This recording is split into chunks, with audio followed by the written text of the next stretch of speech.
Assalamualaikum warahmatullahi wabarakatuh. Alhamdulillahirrabbilalamin. Wabihi nasta'in. Wa ala umuri dunya wa din. Wassalatu wassalamu ala ashrafil anbiya'i wal mursalin. Wa ala alihi wa sahbihi ajma'in. Amma ba'du. Yang saya hormati dosen pengampuh mata kuliah metodologi pengajaran Bahasa Arab Bapak Muhammad Nurul Huda. Yang saya hormati teman-teman yang semoga terus mendapatkan kekuatan oleh Allah Subhanahu wa taala untuk terus menuntut ilmu dan terus diberikan kesehatan oleh Allah Subhanahu wa taala. Langsung saja kami dari kelompok 9 akan mempresentasikan tentang maharah qiraah yang beranggotakan saya sendiri, yang kedua Mutia Manafi'a, selanjutnya Mutia Alvina. Yang pertama tentang urgensi pembelajaran maharah qiraah akan disampaikan oleh saya. Baik, saya akan menjelaskan tentang urgensinya, di mana metode qiraah ini dalam urgensinya merupakan metode membaca dalam pembelajaran bahasa Arab yang muncul setelah tidak adanya kepuasan. Ketidakadanya kepuasan terhadap metode langsung yang kurang memberikan perhatian kepada kemahiran membaca, sedangkan membaca merupakan kemahiran yang pertama kali perlu diajarkan kepada pembelajar bahasa asing, termasuk bahasa Arab. Namun tidak mungkin mengajarkan pembelajaran bahasa asing ini secara waktu yang terbatas dapat memberikan semuanya keterampilan berbahasa, karena berbahasa sendiri mencakup tentang membaca, menyimak, berbicara, dan menulis serta mendengarkan dengan seksama. Metode ini secara umum adalah segala hal yang termuat dalam setiap proses pengajaran, termasuk pengajaran bahasa Arab. Oleh karena itu, metode ini bisa diberi pengertian sebagai sistematik umum bagi pemilih atau penyusun serta pengaji untuk materi kebahasaan. Dalam hal ini, Profesor Coleman dalam buku Fuad Effendi menjelaskan untuk penggunaan suatu metode dengan satu tujuan pengajaran yang lebih realistis atau nyata, yang paling diperlukan oleh pelajar atau mahasiswa yakni keterampilan membaca. Metode yang kemudian dinamai dengan metode membaca ini digunakan di sekolah menengah serta perguruan tinggi di dalam kampus-kampus seluruh Amerika dan negara lain di Eropa. Meskipun disebut metode membaca, bukan berarti bahwa kegiatan belajar mengajar hanya terbatas pada latihan membaca saja. Akan tetapi adanya latihan menulis, berbicara juga diberikan, meskipun dengan porsi yang berbeda-beda. Selanjutnya akan disampaikan oleh pemateri yang lain. Dari saya, terima kasih. Perkenalkan, nama saya Mutia Manafi'a Nova, NIM 2219066. Di sini saya akan memaparkan materi selanjutnya, yaitu tentang strategi pembelajaran maharah qiraah. Strategi atau teknik pengajaran merupakan operasionalitas metode. Karena itu, teknik pengajaran adalah berupa rencana, aturan-aturan langkah, serta sarana yang dalam praktek akan diperankan dalam proses belajar mengajar di dalam kelas guna mencapai dan merealisasikan tujuan pembelajaran. Dan di bawah ini beberapa contoh strategi pembelajaran qiraah yang efektif, yaitu yang pertama, qiraah muwajahah. Qiraah muwajahah adalah strategi pembelajaran bahasa Arab yang ditujukan untuk mempelajari teks wacana dengan bantuan beberapa pertanyaan, bagan ataupun skema. Strategi ini sangat cocok diaplikasikan pada kegiatan pembelajaran di luar kelas. Yang kedua yaitu mudhakarat al-talamid. Strategi membaca ini bertujuan untuk meningkatkan keaktifan dan keberanian mahasiswa untuk mencari tahu sendiri dengan mempertanyakan hal-hal yang belum ia pahami dari materi bacaan. Yang ketiga yaitu qiraah jariyah. Strategi ini dapat membantu mahasiswa menghadirkan pemahaman, namun penekanan strategi ini tidak hanya pada pemahaman, tapi juga pada ekspresi bahasa atau pelafalan bacaan bahasa Arab yang baik dan benar. Yang strategi yang keempat yaitu Akhziyat al-Nas. Strategi membaca ini mendorong mahasiswa untuk aktif belajar dan sekaligus mengajarkannya kepada mahasiswa lain.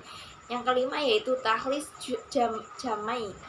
Strategi ini menuntut adanya kerjasama tim yang baik sehingga dapat membantu mahasiswa menjadi akrab dan saling berinteraksi dalam menuangkan gagasannya dan dalam memahami ide-ide cerita. Yang keenam atau yang terakhir yaitu Tartib al-Nas. Strategi ini digunakan untuk mengetahui kemampuan membaca dan memahami mahasiswa terhadap teks dan sangat cocok untuk mahasiswa tingkat lanjutan yang sudah mengenal struktur kalimat bahasa Arab. Materi yang selanjutnya yaitu tujuan pembelajaran Maharah Qiraah. Tujuan umum dalam pembelajaran Maharah Al-Qiraah adalah untuk meningkatkan pemahaman membaca bagi pelajar seperti menghubungkan ide-ide bacaan dengan pengalaman yang dimiliki oleh peserta didik. Hal ini sangat bermanfaat untuk terus menumbuhkan pemikiran dan pengalamannya untuk selalu optimis. Tujuan khususnya yaitu dalam pembelajaran Maharah Al-Qiraah untuk tingkatan lanjut adalah menumbuhkan kemampuan membaca pada tingkatan unsur pemahaman bacaan secara benar dan cepat, dan pengetahuan kognitif peserta akan membantunya akan membedakan antara ide-ide pokok dan ide-ide pendukung dan membaca kritis.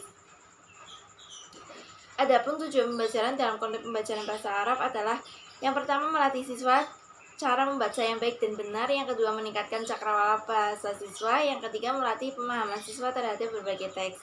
Adapun dua aspek inti dari tujuan pembelajaran membaca yaitu yang pertama, tujuan pengajaran membaca untuk pemula fokus pada pencapaian kompetensi pengucapan atau melek huruf, yaitu mengenali lambang bunyi bahasa dan melafalkan dengan baik dan benar sesuai aturan fonetik dan tata bahasa Arab.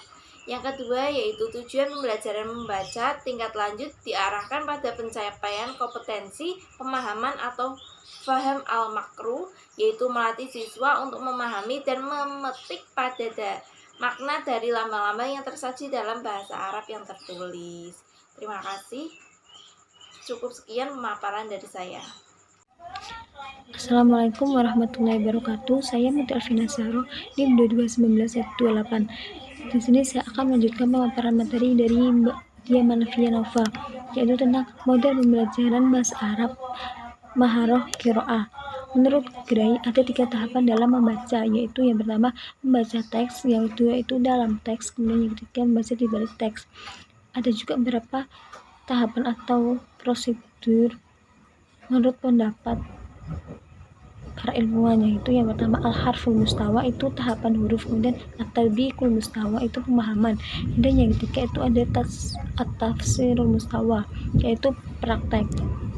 Untuk al-harful mustawa sendiri itu untuk mengetahui apa yang tertulis dalam suatu teks. Kemudian untuk at-tadbiqul mustawa sendiri itu untuk memahami, menafsirkan atau menjelaskan dan menganalisis suatu teks. Kemudian yang ketiga at-tafsirul mustawa itu adalah membaca kritis dengan memberikan pendapat atau solusi seputar masalah yang ada dalam teks atau dalam kehidupan seorang pembaca. Kemudian ada juga pendapat menurut Hardy dalam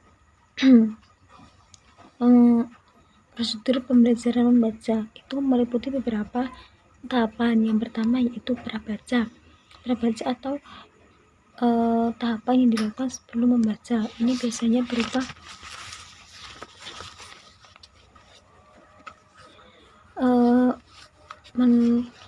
pendapat tentang ide umum dalam teks, kemudian mempelajari tentang berbagai visualisasi dalam teks dan prediksi dalam teks. Kemudian ada yang kedua yaitu tahap baca. Tahap baca ini adalah tahap inti dalam kegiatan pembelajaran membaca. Dalam tahap ini juga dilakukan beberapa prosedur. Yang pertama yaitu tahap baca skimming dan scanning, yaitu untuk menemukan intisari dari suatu bacaan dalam teks atau ide pokoknya. Kemudian yang kedua juga ada tahapan membaca teks secara intensif. Kemudian yang ketiga ada tahapan pemahaman. Kemudian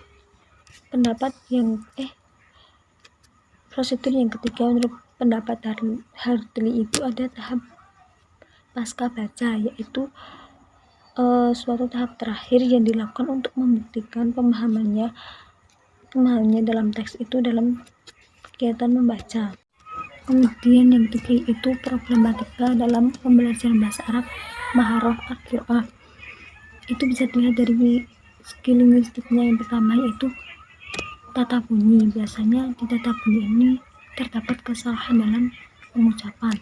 Kemudian yang kedua ada tanda baca. Tanda baca ini adalah simbol yang tidak berhubungan dengan fonem atau suara itu pada suatu bahasa, melainkan berperan untuk menunjukkan struktur dan organisasi suatu tulisan, dan juga intonasi serta jeda yang dapat diamati sewaktu pembacaan. Kemudian ada juga tajwid. Kesalahan dalam tajwidnya yang seharusnya ditebalkan biasanya menjadi ditipiskan, dan yang tadinya harus didengungkan. Dapat pula terjadi kesalahan dalam tanda berhenti. Kemudian dari segi non-linguistiknya itu ada 5. Yang pertama itu dari faktor guru, kemudian faktor siswa, dan faktor metode. Kemudian ada juga faktor media pengajaran, dan yang terakhir yaitu faktor lingkungan. Mungkin itu saja yang dapat saya paparkan. Terima kasih, kurang lebihnya mohon maaf. Wassalamualaikum warahmatullahi wabarakatuh.